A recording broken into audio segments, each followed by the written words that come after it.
Good morning and welcome. We'll just give everyone a couple minutes to join the meeting and get settled into the meeting room. And while I do that, I will go ahead. I'll publish a poll. So as you're joining in, we'll give everyone else a few minutes just to get settled and join. But I've popped up a poll, and so while we wait, go ahead and let us know, how are you currently assessing students' LLN and digital skills? So I won't wait too long. I'll maybe just wait for 3 minutes past, and then we'll go ahead and get stuck into the webinar content.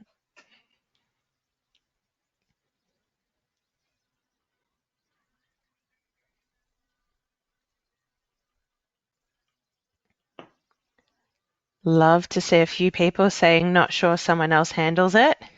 Love that. Is there someone else in our meeting too, I wonder? Or it might be good to share the recording with them afterwards as well. So I'll just give it another little minute before we crack on into things. And of course, it is being recorded, so if anyone is joining in late, they'll be able to go back and watch to catch it up.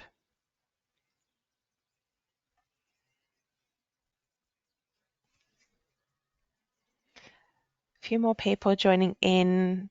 So we'll just have another minute before we go ahead and get started. There is a poll on the screen at the minute.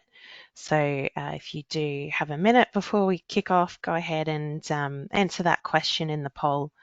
How are you currently assessing students' LLN and digital skills?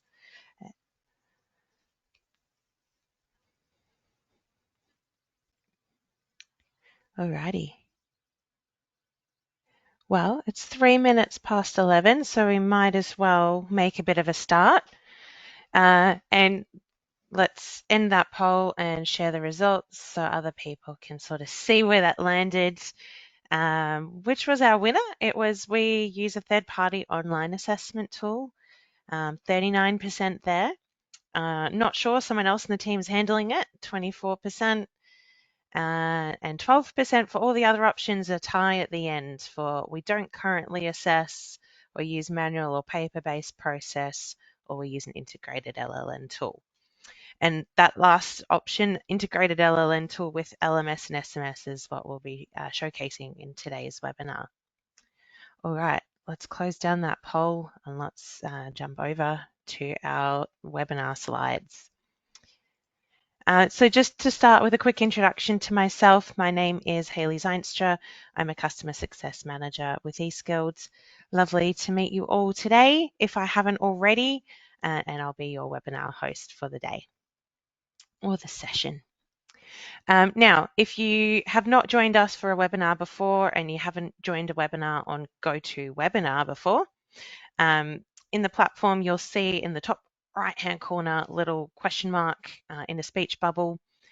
Go ahead and click on that.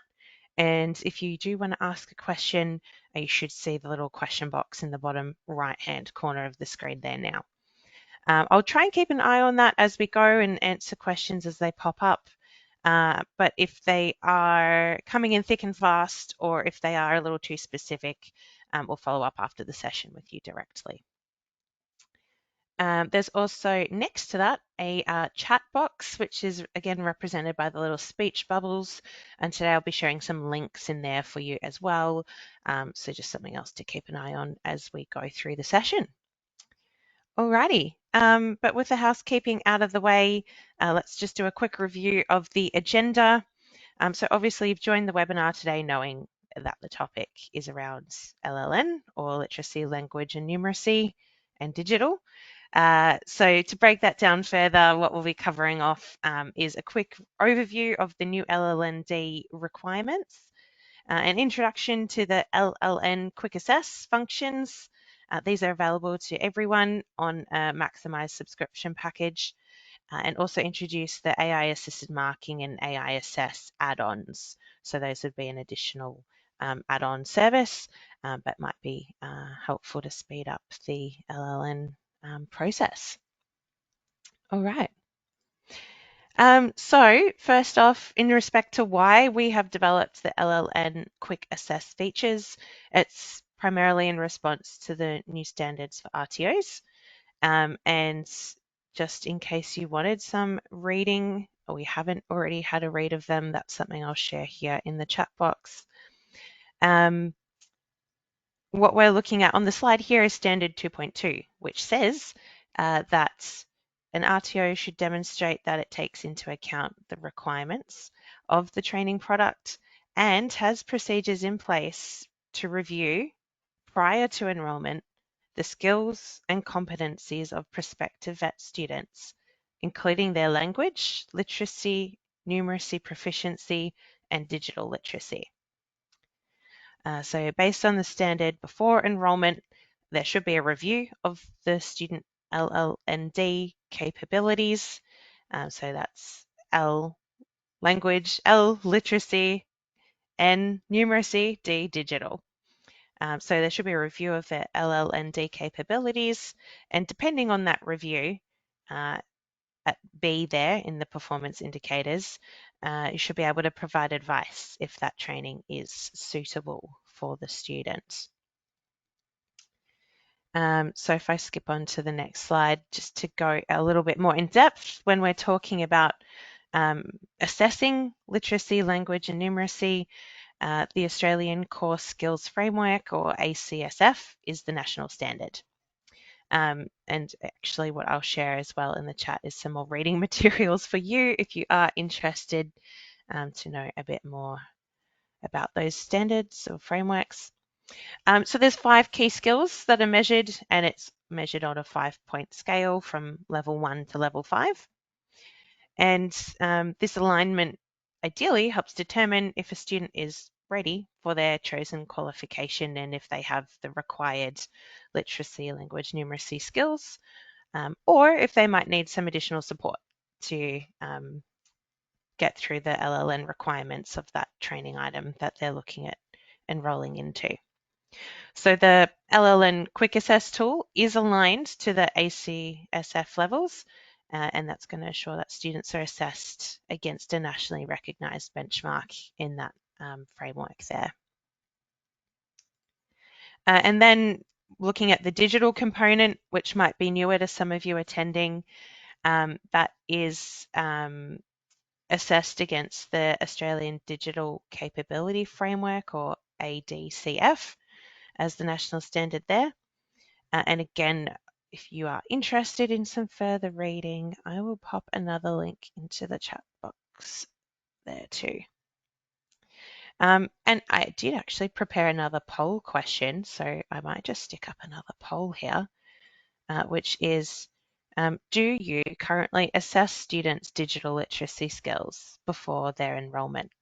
So if you're still engaged and still near the mouse, or you haven't walked away and listening somewhere else, go ahead and pop your vote into the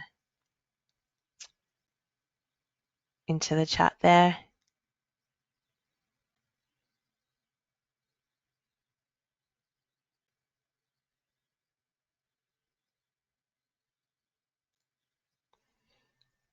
Looking pretty busy there. That's a good looking yes. A lot of people already doing that as part of the enrolment process. Great. And followed up second by no, we don't assess digital literacy. And a few people there in a case-by-case scenario, and a few people not too sure. Let's end that and share the results so that you can see what those votes were sort of looking like. And I guess just to reflect on that and why it's sort of coming into the picture now, it's increasingly required for online learning environments, that the learning is even online. It's not necessarily face-to-face. So students do need to have capability for things like logging into the learning management system, or joining a virtual classroom like we've joined the webinar meeting today. I'll close the poll results there. So it could be the first time for some learners that they are engaging with online learning and they might need extra help. So that's where the digital assessment is stepping into the picture and is going to complement the literacy, language, numeracy assessment just to make sure that students really are ready and capable of interacting with the training at the level that they will be expected to. And then the, I guess, frameworks there cover off sort of 5 topic areas, although it's not strictly into those, sort of grouped it there, so it makes a bit of sense for the slides. But that might incorporate, beyond logging in, which I mentioned earlier, being able to send and receive messages online and communicate online, joining meetings, creating digital content using a program like Microsoft Word or even the internet, uploading documents, managing files, using the internet, knowing how to search, what is a search engine, all sorts of things that come into the picture there. And this one is a 3-point scale, so level 1 to level 3. And the LLN Quick Assess tool is also set up to assess against the ADCF levels. And yeah, hopefully just gives visibility to students and identifies those who might need some support interacting in that digital environment. So now we know more about LLND. So the LLN is going to follow that ACSF with the 5 core skills rated on the 5-point scale. Digital is going to follow the ADCF, so digital skills and capabilities that adults are going to need to participate in that modern education platform, and that's assessed on the 3-point scale. But what are the L&D requirements for studying your course with you? Oh, it looks like my camera dropped out there. That's interesting. Sorry about that. I'm back. Just check. Looks like everything else was okay. So yeah, how would you assess your course and know what levels that should be in order to determine that? If you've done the TAE qualification, you can cast your mind back and you might have done the unit that's on the screen there covering LLN, and that would have informed you how to determine the LLN demands for training products. And if you didn't do a TAE or you didn't do that unit, basically to summarize, what you'll want to do is firstly understand what the units of competency are that you're delivering and sort of look into those. So do they require reading complex texts? Are there written assessments or oral presentations? Is there numeracy skills involved? Is there mathematics, calculations? And what level of digital skills do they need? Would they be expected to log into a learning management system to complete some of that training? Was it completed online? Is it face-to-face? So what's the expectations for each of those units? We'd suggest you table it up and then identify across each of those LLN and digital skills what level does each unit require. And essentially, once you've done that, you'll establish your benchmark. So the unit which has the highest demands, that would be your benchmark. And to give you a visual, because I'm a visual person, that's always helpful for me. It might look something like this. So you'd create yourself a bit of a table. It's got all of the units that are in your course. It'll go through each of those core skills and you'll identify what is the ACSF level that is required for students to participate meaningfully in the course. And at the bottom there, you've got your benchmark. So basically, as you look down that column for learning, the first unit's a 2, the second unit's a 2, the third unit's a 2, but the fourth unit is a 3. 3 is the highest value, so therefore the benchmark to enroll into that course would be a 3. So hopefully that puts you in the forward direction, and you just do a similar thing in terms of the digital as well. So work across all the digital skills that you're evaluating. What level does the student need to be at? And then establish the benchmarks from there. Right. So I hope that was informative and has brought everyone up to speed. Just a quick whip around on what we've established so far. So under the standard 2.2 for the new standards for RTOs, you'll need to evaluate whether a learner does possess the LLND skills to successfully undertake the course before they enroll. We did a little recap. What are the Australian Core Skills Framework for the LLN and the Australian Digital Skills Framework for the digital assessments, and a quick review on how you might establish what are the LLND requirements for your training.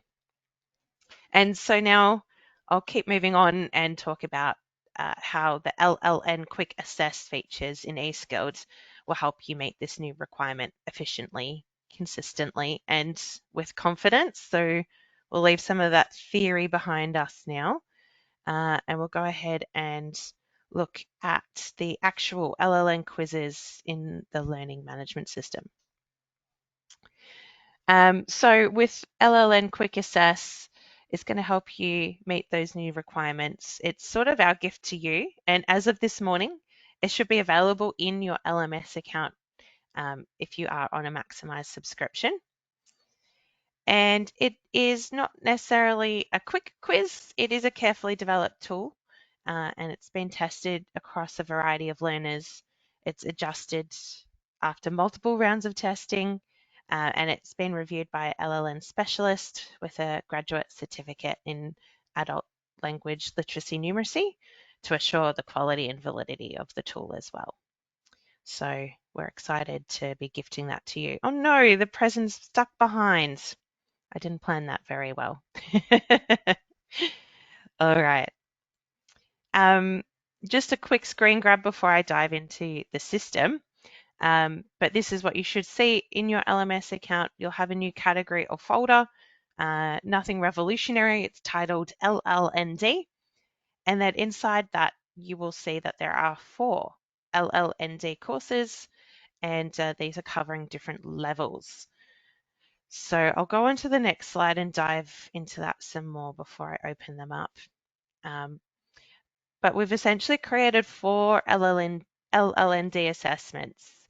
And since the levels that we've been talking about so far are all numbered, 1 to 5, 1 to 3, we've gone with a letter-based naming convention to hopefully avoid any confusion.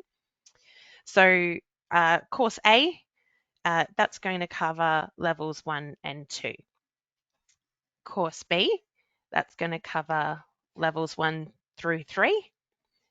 And then course C, that's going to cover levels 2 to 4. So you can sort of see, I guess, with course C, you're not assessing a level 1, and that's going to help reduce the number of questions. And I guess that would be an expectation of a higher skill level. So it might be appropriate up to a diploma level for that one. Whereas your course A and course B, which will include the level 1 questions, might be for something less demanding.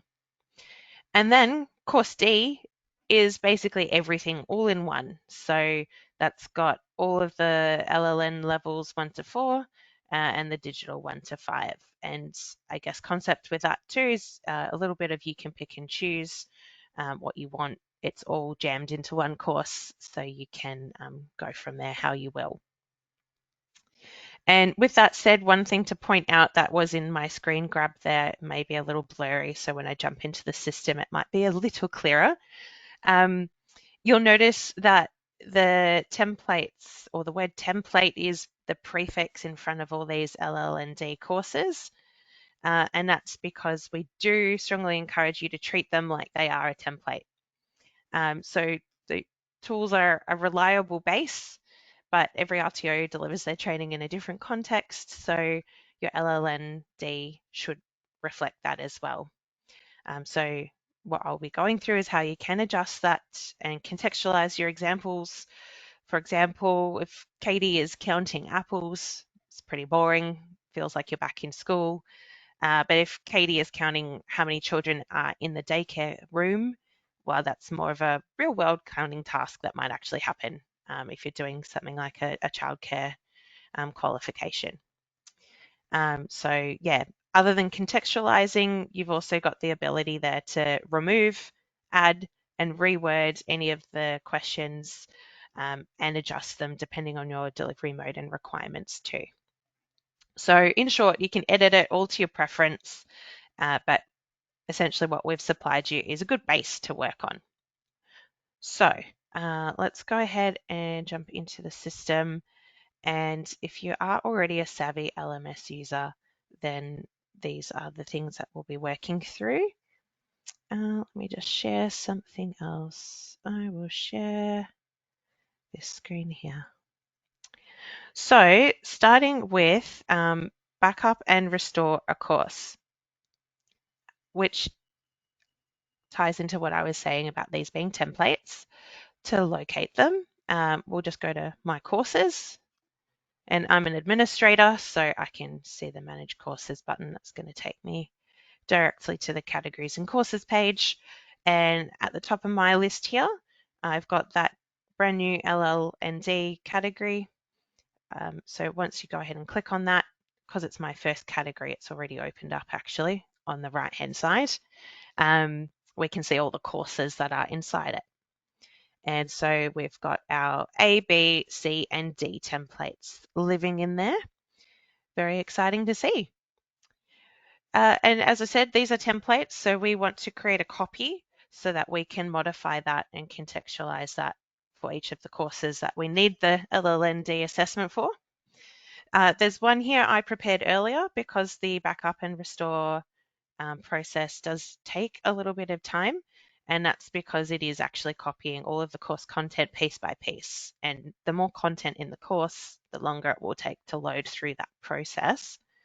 What I will do as well is maybe once I finish, I'll put in the chat box the link to our help guide on how to do backup and restore. But what you would do is click on the course title there, and that will open it up at the bottom in the preview mode. And as you can see, there's two lovely buttons here at the end, backup and restore. So you just go ahead and click on backup. Now it does take you through a process or a series of steps. So step 1, initial settings, deciding what you actually want to copy, through to step 5 being complete. As you scroll down to the bottom, you'll see there is an option here to jump to final step, which is perfectly fine and I often like to do. Otherwise, you can just click next and it will take you through all the different steps at the top here. Nothing really much to change there, so I usually just jump to final step. I can't remember if this was one of those components that takes a little moment to load. It might have been. Once you do back up that course, it will give you the opportunity to download that as a file, which I can skip through to actually if this is that process that takes a little while. And we can do that from where we started from actually.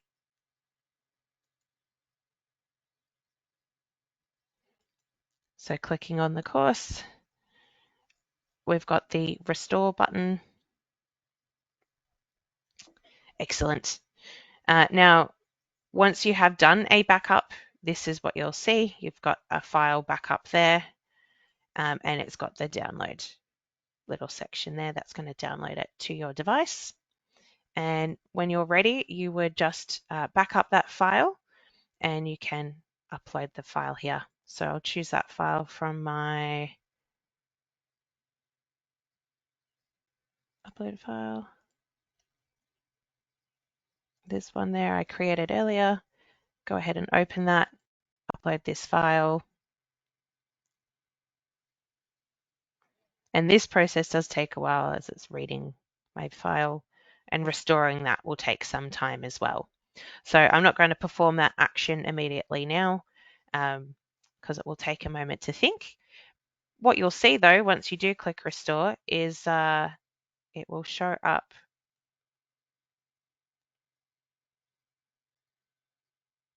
in your course library. And this is one that I prepared earlier. I've titled it with webinar in the brackets so that we know what it is used for. And when it comes to renaming the course, very simple. We can click the little pencil icon here to go straight to edit mode for our course there. And we've got the course full name. You can change that however you like. So I'd probably recommend you keep it as LLN and then append that with whatever course that LLN will be used for, whether that's a diploma of business or a Cert 3 in childcare, a first aid course, whatever that is that you're doing it for, put that detail there because you'll want to contextualize your LLND course by course. Then we've got our course short name. You can also adjust that as well so that you're sure which course that is for. And the other thing you may want to do is change which category it sits in. Completely up to you, sort of how you organize your courses in your learning management system library. At the minute, ours has just got a folder for LLND and everything is sitting in there. You might prefer to change that though, in which case you would just click the cross to take it out of the LLND folder or category as they're called, and then select, maybe you want it to actually sit in, if it's, for a diploma of community services, you might want to move it so it's part of that category. So you'll have the LLND course sitting in there with all the units and all the courses that are under that particular diploma as well. So those are probably the three things there, major things to change in terms of titles and where it's going to live in the library. If we go to the next, I guess, level of editing, we can have a look at the quiz and the questions itself. So to do that, I'll just click on the LLN quiz here, and I won't save any of those changes that I just made. And in the quiz, probably what we're looking at here is just clicking on the questions menu. And that's where you'll see all the questions that are added into the quiz.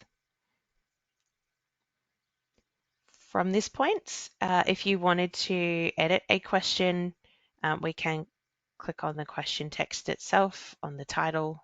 That will open the question. And this is where you can change a variety of different things depending on what you're wanting to do.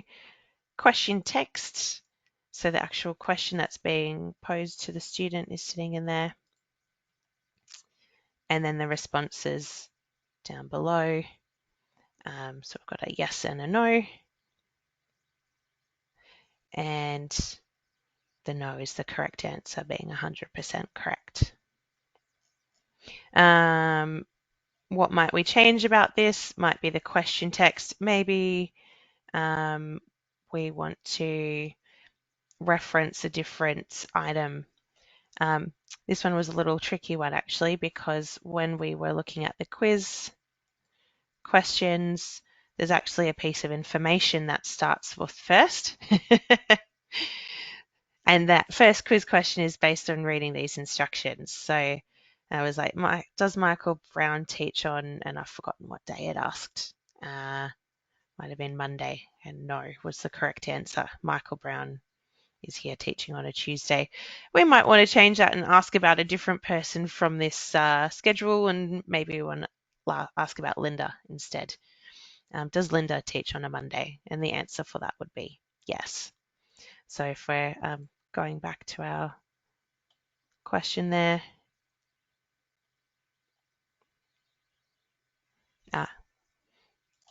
we might say, does Linda teach on a Monday?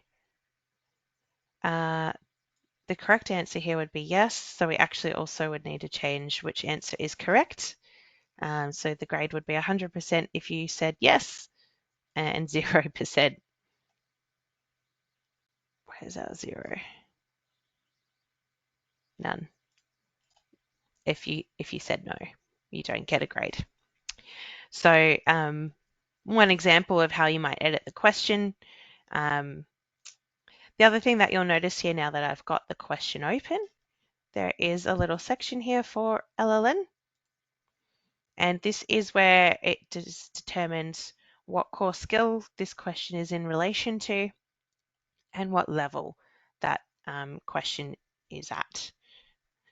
So if you did want to add a brand new question in, which we might do next, this will be an important part of your configuration, because that will need to be defined clearly so that you know what that item is assessing.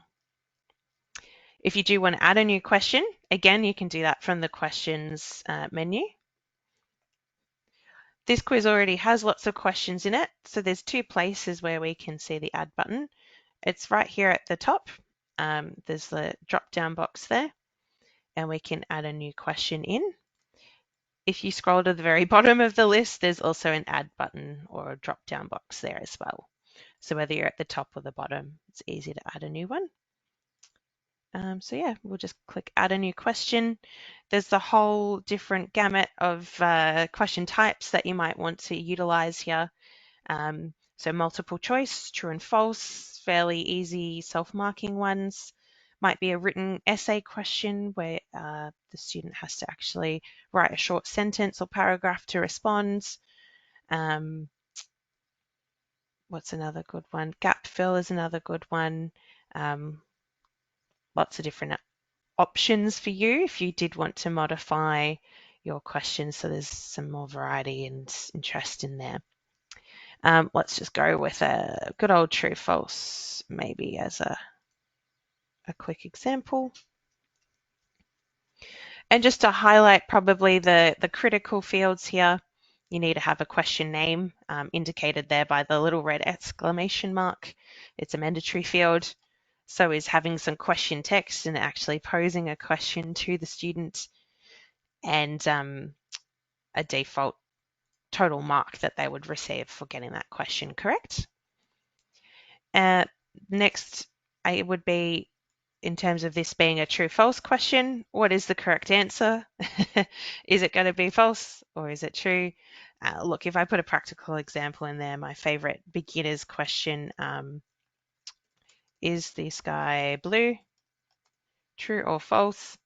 The answer would be true. And then that would be where you save your changes. You'll note we don't have the LLN option there just yet. Let me give that a quick title. We will now go back and edit that question. Did it go in the bottom? It did. Just click on the question title, and we should see now at the bottom our LLN option. So we can add there what core skill is that relating to, learning maybe, and then at what level is that. So you can define there, maybe this is a really complex question, everyone, we'll put that at a level 5. So just to note, you do need to first create the question and then go back and establish the LLN level. But that would be the process for adding a new question there. If we go back to again to our questions list, that's nice that I just added one. Let's now delete it. Important to note before I remove it, if you are adding more questions, you'll also want to pay good attention here to your maximum grade. You'll see that is 33, which it was when I started editing, but now that I've added a new question, I do need to actually change that, because the total of marks, there's now 34 questions, and I am expecting my student to get them all correct. So that should be changed to a 34. Let's go and delete that question because I don't want it hanging around in the background. Fairly straightforward. There's a little trash can item there, or a little delete button. Go ahead and say, yes, I'm happy to delete that one. So fairly comprehensive there. So we edited the question, we've added a question, we've removed a question. And I did also touch on the top there on the grade settings, the grade to pass. you want to make sure that that is aligned. So I now need to again change that back to a 33 so that it matches. The other place we want to check our grade to pass, if you're making changes, if you're taking some questions out or adding more in, that would be on the settings menu for the quiz as well.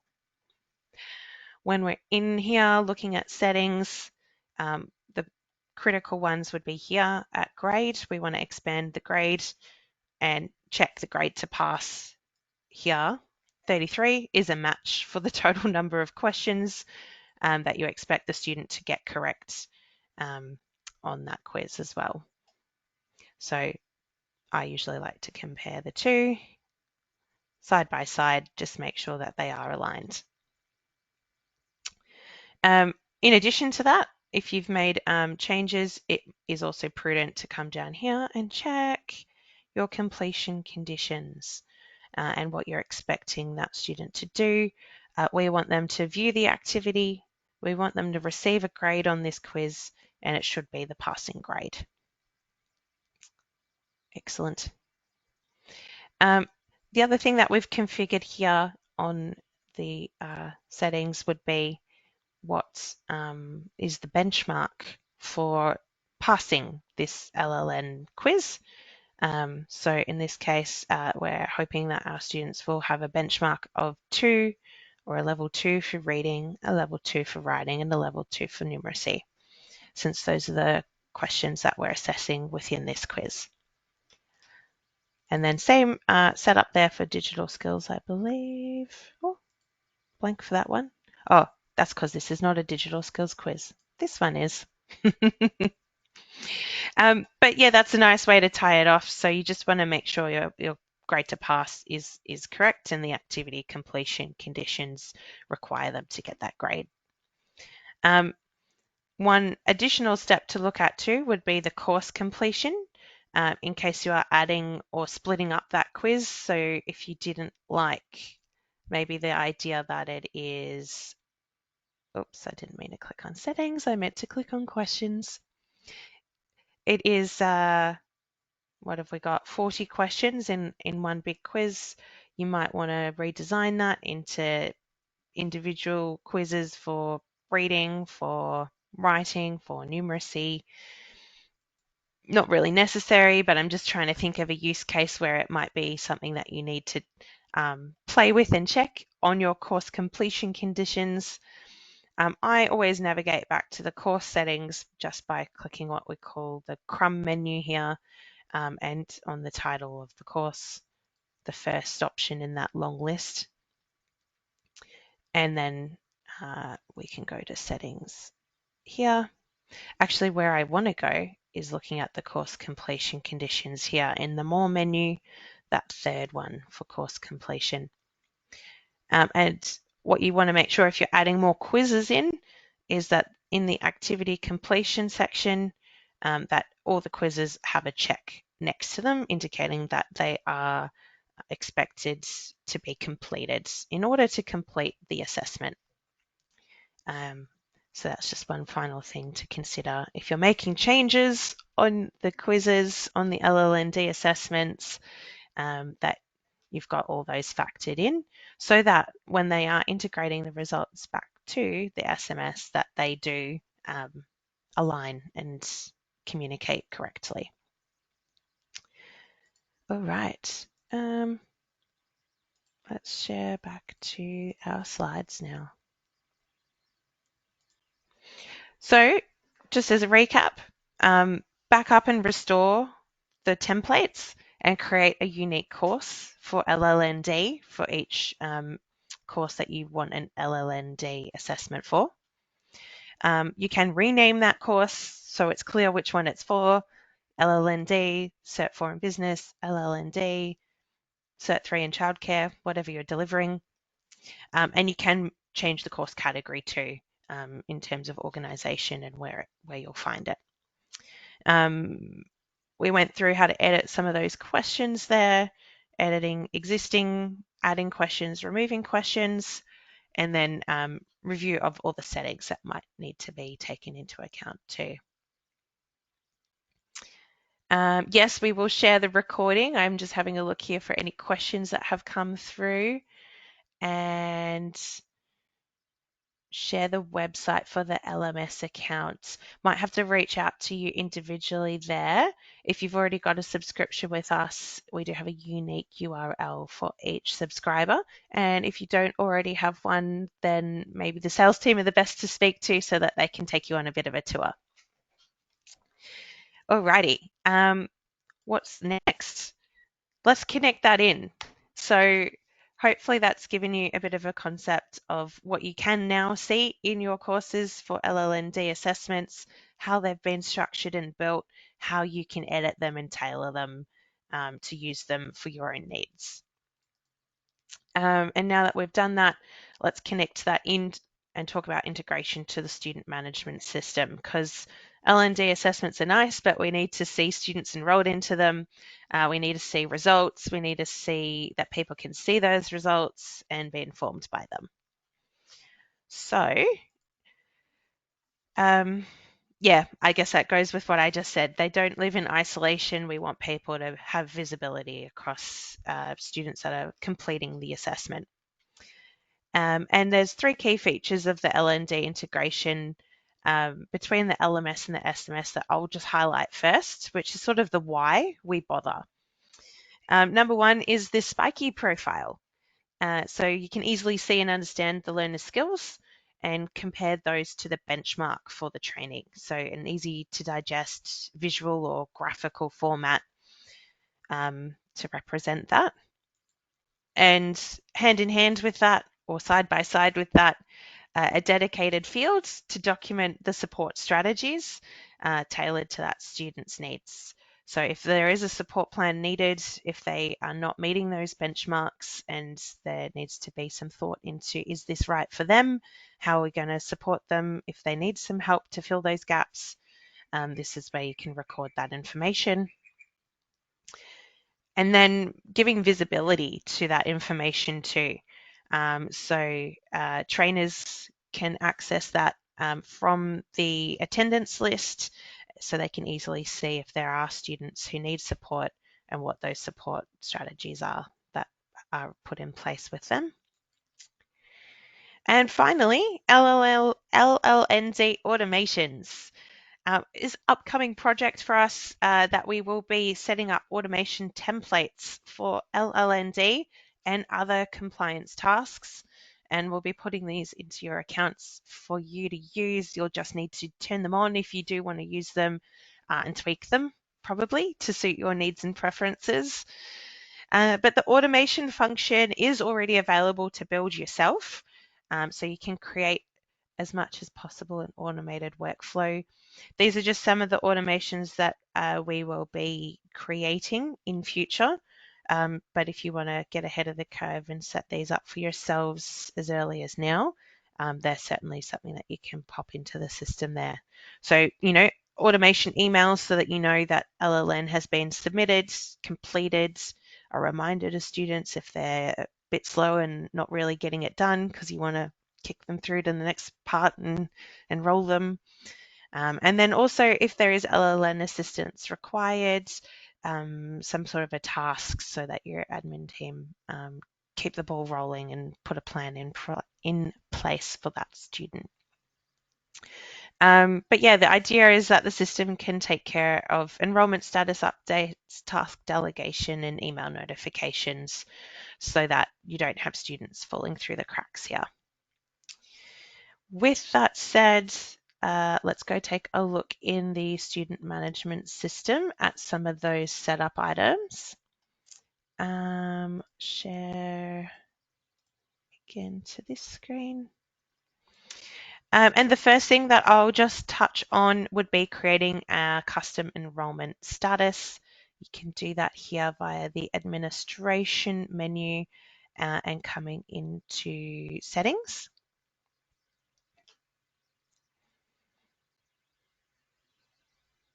No, I've gone to the wrong place. It's in templates.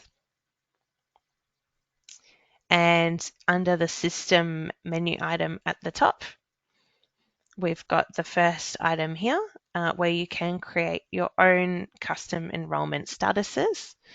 And one that I've created in advance is just here, LLN support plan / review required. So when you're adding your own custom enrollment status, you'll just click the new button, give it a title, whatever you like, and then you're aligning that with what phase of the enrollment journey you want to use that status. So in this case, it's a pre-enrollment phase where we're flagging that that particular student might need some support. So that would be pre-enrollment and putting your preferred enrollment status title in there. You don't have to use what I've used here. I've just gone with something long and wordy so that it's clear to me which one is which. And that would be my first piece of setup. The rest of the setup is all done against the program instance. So again, here's one I created earlier. If we go into programs, go over to program instances and select from your drop-down list one in your library. This is not the one that I wanted to use, I don't think. This one. And in this, you'll see that we've got the menu or the tab here for LLND. And this is where all the configuration is done. If you have been with us for a while, it did used to live here in the details tab. So this LLND tab is brand new, just to separate it out, because with this functionality, there's quite a number more settings that we're introducing here now as well. So on that LLND tab, our first question is, does it require LLND? If it was non-accredited training, for example, you may not necessarily need to put them through an LLND assessment. And you do have the option here to decide that you only want the LLN, you only want the digital, or ideally you want both. So we've gone for both there. And once you've selected both, it's going to ask you, well, which one should it be connecting to in the LMS? So we'll click into that field, and now it's got that pop-up box where you're selecting the Learning Management System course. You can see all the categories that you've got set up in your LMS. So essentially, when you're looking at this drop-down menu for LMS category, and mine's very long, it's representing, actually I should have clicked on my courses, shouldn't I? It's representing all the different categories you have set up in here. So I've got LLND, I've got this Diploma of Community Services, Kitchen Management, and I can see all those in here. It's a very long list for our little test site there. Hopefully yours is a little less long. And then you've got the different courses inside that category as well. So I've got my LLND category, so I can see all my LLN ones in here. So you'll just select the one that you want to assign. So I've gone for level 2 quiz for both, or the A version. And then again, you'll just select, if it's the same, you'll select the same one again for digital, or if you want that to be assessed at, say, a higher level, you can pick a different one. Then here we've got the next step, which is when do you want that student to be enrolled to do the LLND course? And if we think back to what we were looking at in one of the very first slides about that standard 2.2, when you're required to have those students do the LLN is pre-enrollment. So typically what you're going to do here is select one of those pre-enrollment statuses. So probably application received as soon as the students put their details in, yes, I'm interested in doing this course. That's when they would be then presented with credentials to log in and do that LLND. Or depending on your own preferred workflows, it could look a little different. Maybe you want to review the application first and you want to only have them do the LLND when you've approved that application or sent them an offer. Or you might have a custom status that's somewhere in there. So lots of different options you might work through, but probably what we'd recommend and might suit most purposes would be application received. Then we've got a toggle here. Is it LLND successful completion required before the student would be enrolled into the units for learning management system. So essentially, any units that are in your course, I was a bit lazy with the setup, I just put one unit in here. But would you expect the student to pass that LLND assessment before they are presented with this LMS course for the unit of competency? Which should definitely be yes. So I think in most cases you would always want that turned on. You want them to pass and have a successful completion before they actually commence the learning proper, so to speak. And then we've got some options here. If the LLND outcome is successful, you can automatically move them along to the next enrollment status, which would be enrolled. So they're allowed to get started. And again, that's what we'd suggest, but your process could look different. Maybe you want them to do some other things before they get started. Maybe you want to meet them in person first. Maybe you need, I don't know, a signature on a piece of paper or something like that. So you might put that as one, again, still one of the pre-enrollment phases, but in most cases, you'll generally be happy enough for them to go ahead and get started. And importantly, if the LLND outcome is unsuccessful, you can set the enrollment status automatically. And that's where my custom enrollment status came into play there. So I've got my LLN support plan or review required status. So that means if my student does not pass, they're automatically going to shift to that enrollment status and make it easy for me to find them and easy for me to set up automations and workflows that support follow-up. In terms of that, if we go over to our workflows tab, we've got email workflows and we've got task workflows. I won't dive into a terrible amount of detail in this webinar, but essentially I've got a workflow here that when the enrollment status is set to support plan or review required, there's an email template that's going to go out to the student to let them know, hey, we're going to get in contact with you to follow this up. And then I've also got a task workflow here for the same. So if a student has not passed and it automatically sets them as a support plan or review as required, the team will get a task in that will have items for them to follow up. Contact the student, discuss what their needs are, identify what the support plan is, identify if it's even appropriate for them. Maybe they got 0 on everything. It might be a shocker. You might need to have a real tough conversation with them. So whatever that looks like, you'll want to have just something there to prompt that next step in the journey to actually go ahead. Excellent. And then in terms of automations, just to visit that really quickly, and this again is a little bit of coming soon. If you go to administration and go to automation, you'll be able to search for LLN and see that there are some templates already in the library here. Similar to what I had on the slide earlier. So an email that's going to go out, letting them know, yes, all right, on the day that you've completed that LLN and you completed it successfully, you've met the entry requirements, you're good to go. So those are the sorts of things that we want to really set up and make easy for you guys to stay on top of what is happening with LLN assessments. All right, I might head back over to slides, share something else.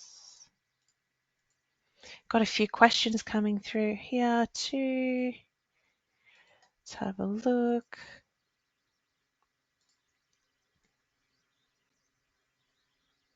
Yes, just to be clear, if you have a maximized package, those templates should be uploaded into your LMS system as of today. And these automations that I'm mentioning are coming soon into your SMS. And then we might, in the interest of time, come back to some of those other questions personally at a later point. Gone through those then. Just to summarize, I guess, because we have gone through a lot today on that LLN Quick Assess. So you would want to firstly back up and restore the templates that are available in the LMS, configure your program instance in the SMS, so all those settings we've just gone over there for LLND when you want those to happen. Then we'd have a student who enrolls for training and they're automatically presented with their LLND assessment. They're going to submit their responses for marking. Trainer is going to mark those because some of them will be written questions. It's a bit hard to assess writing skills if it's all multiple choice questions. That's not really feasible. So yes, there will be some element of written assessment questions. When the trainer has marked those questions, within 30 minutes, those results will sync across to the student management system. So you'll be able to see the 𝗟𝗂𝗏 profile. You'll be able to see the enrollment status change, and you'll be able to see tasks and emails heading out to them as well. Actually, that's just reminding me, I did forget to go and look at student profile with you guys. That was silly of me. So if we just jump across here and have a look at our student's profile, this is one of the most important parts. I think it was this one who has it all set up. So likewise, it's a new tab. It's been kicking around in the system for a little while. So if you haven't come in and had a look at it, when you open a student profile, there's a LLND tab there, and you'll have LLN here, and you'll also be able to see digital next to it as well. This student didn't do a digital, but there'll be two sub tabs here. And this is where you'll be able to see that 𝗟𝗂𝗏 profile to see the results. So the orange, I guess, graph being the student's performance, how did they actually go, and the blue being the benchmarks for that training item that they've enrolled for. And importantly, next to that, if they need some support, this student does for reading, their student performance was at a 1, but the benchmark level was a 2. So this is where you'd put in writing what is that support plan that you're going to have with them. All right, I now need to switch that back to the slides. And just quickly, because I realize I'm running very short on time, I haven't gone over the AI assess and AI assisted marking yet, but it's fairly simple and straightforward. In terms of the potential slow point, is probably down here with trainer grading written assessment questions. So this is a solution for that. Instead of waiting for your trainers to grade written questions, that takes time and effort on them. We can bring AI into this equation. So with AI assisted grading, it's going to provide a suggested assessment for a written question within 2 hours. That'll populate into a list, and that will require trainer overview.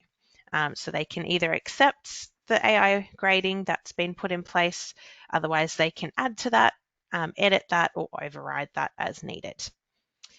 So hopefully that makes it easier on trainers, not having to put as much brain power into actually writing a response to every single written question, because AI is there assisting them to do that and identify questions that maybe don't quite meet the benchmark, and also identify what students are doing well as well.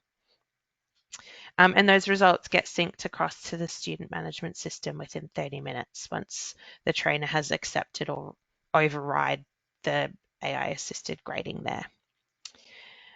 In terms of pricing, I'll keep this on screen for a little minute.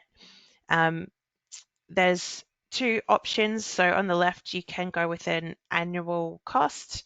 So one upfront payment, and that will get you a specific amount of credits. And in terms of credits, 1 credit consumed per student per LLN. So if you do have returning students or students who come to you and do multiple training items, what you would do in that case, if they are doing different levels of LLN, it is potentially possible that 1 student will do 2 LLN assessments, and that would take up 2 credits. If you don't want to pay an annual cost, we do break that down into a monthly plan as well, which is on the right-hand side here. So still representing that total annual cost, but instead it would be paid at a monthly fee in this column here. And you've got the per student costings there as well, for what that breaks down to. And if you do over 1,000 students annually, do speak to us for more rates. I've just put the first sort of few levels on the screen on the slide for reference. So this would be an add-on to help trainers with that additional marking burden for LLN side of things. If you have purchased it, you would need to turn it on. And I've just got step 1 is purchase an AI Assess add-on, because I often forget that these settings are not going to show up in your account if you haven't purchased it. So just to quickly reflect on that, you'd click on your quiz, and if you expand that extra restrictions on attempts, you're going to have a question there for AI grade essay questions, and you need to change that to yes. Pretty straightforward to turn on. And then in terms of using it, you've got a new menu item if you've purchased the AI assisted marking, and it's the AI grading menu item at the top there. And basically within 2 hours of the student submitting their response, the AI grading will populate it into the list there.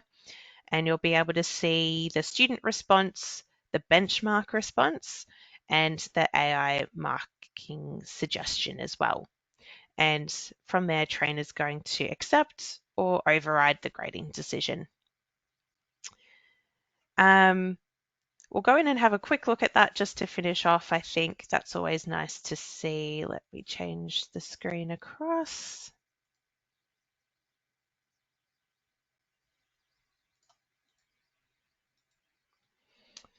So if you click on AI grading and you've got some submissions sitting there from your students, go ahead and clicking on grades. So if you've done some marking of a quiz in eSkilled before, this will look fairly familiar. So you've got the task that was presented to the student there. Then you've got the details of their submission. You've got the marking guide. So this is the benchmark, what the system is checking here in the red, what AI is relying on to decide if it is a good answer, if it's meeting the requirements, or if it is not quite there. And then you've got the AI marking decision. So in this case, it's decided it is satisfactory, and it's also got a feedback comment for the student too, which is really helpful because, you know, oftentimes when trainers see something is satisfactory, they're just working as efficiently as possible. They're going 1 out of 1, great job, Hayley, but I'm not getting that feedback about what was so great. So AI is very helpful in that respect, that it can put that together and help give really positive feedback to our students as well. And for trainers, it's got the reasoning here as well.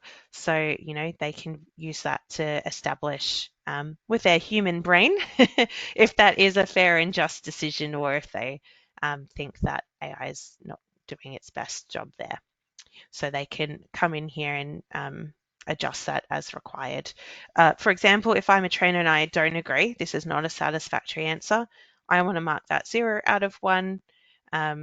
And then I can put in my own comment here. You know, that would be my feedback to student to say, hey, actually, you missed out on this, or reconsider this portion, or whatever you want to let them know might not quite meet it. But if you are happy with the decision presented by the AI grading, you'll just go ahead and click the accept button there, and that will push that through. Excellent. So that really does come to the end. I'm sorry that I've gone just a little bit over time, and I'm seeing a few questions there which we'll be following up afterwards because we are falling into overtime there. Just a few things to share that we do have coming soon. As I mentioned, we already have a project underway to build a library of automation emails, tasks, and templates. Ultimately, they'll just need to be enabled or turned on and we'll definitely be letting you know more about that as it comes to light. So we'll be sending out notifications, and I think we've got an upcoming webinar in July on that in more detail. Other questions that come through, and I don't know if they're maybe sitting in my question bank there. Returning students who already did an LLND assessment in the future, coming soon, will be ability to set LLND completed as yes if they've already done that LLND assessment that is required for that course. And similarly, students who have a previous qualification at or above the required LLN levels for study, in coming soon, we'll introduce the ability to upload evidence of their prior education that would, of course, be subject to administrator approval. If that uploaded document does meet the requirements, then set the LLND completed to yes and let that student commence their learning. And then again, a logic for if that evidence is rejected, if it, I don't know, if a student uploaded a high school certificate and that wasn't what you were expecting, you're expecting a university degree, that if it's rejected, it will automatically push them into the LLND assessment so that you can get that snapshot of their skills. So thank you for staying 6 minutes beyond, and I'll be looking through all those questions and getting back to you guys individually. But appreciate your time and hope this was informative and exciting, and gave you some confidence in how to manage the new standards and the LLND requirement there at 2.2. At eSkilled, we're really committed to making that as easy as possible. And so if you've got any ideas, feedback, suggestions as you start utilizing the features, if you have any further questions as well, I think this slide has note. This is join us for a future webinar, but this one has our contact, so feel free to reach out to our support team if you have any questions on today. And if you've sent through a question in the chat here, I'll follow you up afterwards. But yes, once again, thanks everyone, and good luck with everything.